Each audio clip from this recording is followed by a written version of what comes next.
Pressure makes diamonds, or so they say.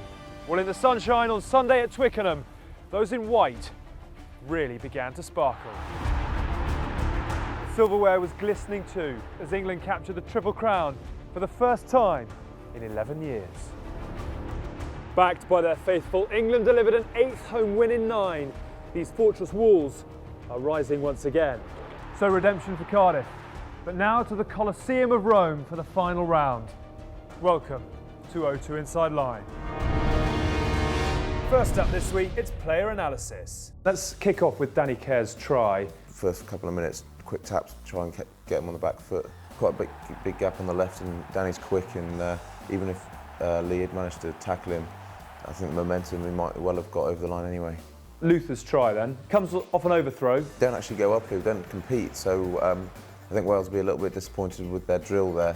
There would have been Luth calling that, just because he's probably seen the space, he's not seen the fullback. And it's good from Billy just to realise that as well and trust the call. How much does this signal the sort of the attacking intent that England have got? Yeah, it's just that one little drop ball there, and I think Billy obviously sees it and adapts to it quickly, and then Luth on the outside, I thought he was actually going to go himself there, but when he leaves it up for me nicely, and then I hear Courtney on the inside. Big thing for us there was just keeping the ball alive, and I think from where Billy does break, we could quite easily got tackled there and gone down, but we keep it alive.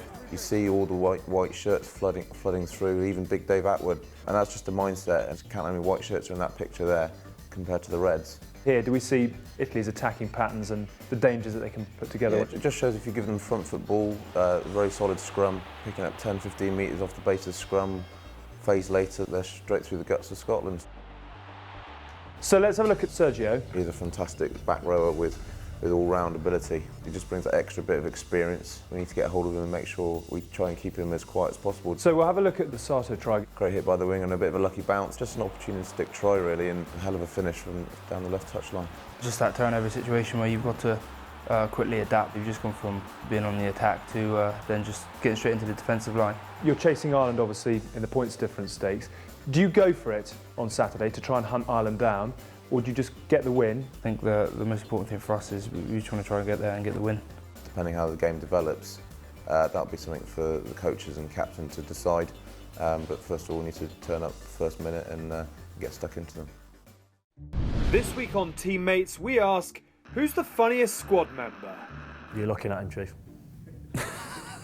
Of us two, or? Mako.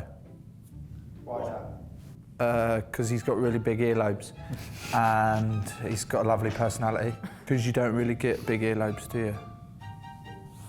We're not really that fun, are we? The funniest is someone like Marlow. Marlow, yeah, Marlow. Because he's weird. Yeah, he just comes out random stuff. The most fun.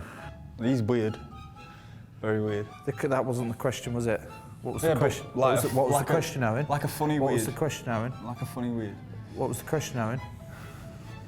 I'm not answering that. Carly's very dry, different sense of humour, but no, he's very witty.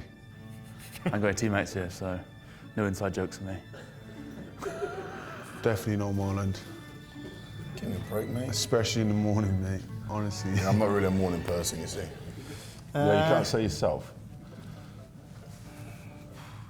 I like to laugh at Chris Ashton. He's not funny, but Chris Ashton would say he's good to have around, but he doesn't take banter very well. I don't think anyone means to be funny in this team, but plenty of people to laugh at. This week, Player Cam feels the burn. Dylan, bench / hamstring bridge. I think he's trying to, it's meant to be a flat bench, but I think he's trying to decline. And it's great, you see the guys in the conditioners in the blue tops, we have there's loads of them in the gym, so you do get a lot of assistance. They're in charge of making sure we're doing the right weights and everything, and they're sort of the motivators of the group, and they keep spirits high and make sure everything's in check. It's good facials from Tony. Once you go from like a weight exercise like this, I think now Tony's doing his shoulders.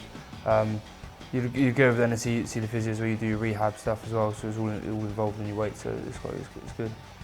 Squatting, that's what forwards do. Front row, that's heavy, that's a lot of weight on there.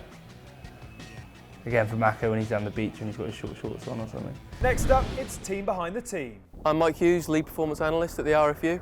And I'm Duncan Locke, Senior Performance Analyst at the RFU.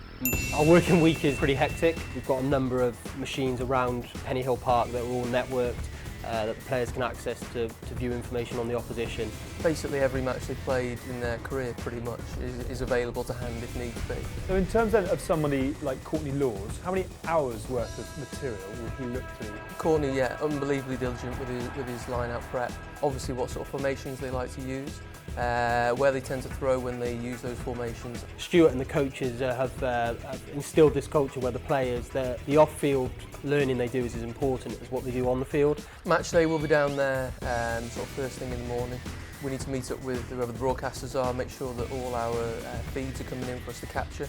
We then set up all the radios for communication during the game, and then set up a sort of feedback station for half-time in the changing room as well. And when the game kicks off, how much data are you capturing? What kind of data? Set piece, discipline are obviously two key areas. How many people are they dropping back to cover kicks? Which areas are they leaving exposed? Is there 9 defending in the line? Are the wingers pushed up or dropped back? We can highlight on the the different camera angles that we're getting into the coaches box. But at the moment, substitutions, things like that are still based primarily upon coaching instinct, and then make the decision on whether they need to come off or not. After twists and turns aplenty, it all comes down to Ireland, England and France. The race for the title is on. But while the chariot is chasing the championship, Italy are running from the wooden spoon and hunting a first ever win over England. 4 down, 1 to go. As the Six Nations dice gets its final roll this weekend, whose number comes up in 2014?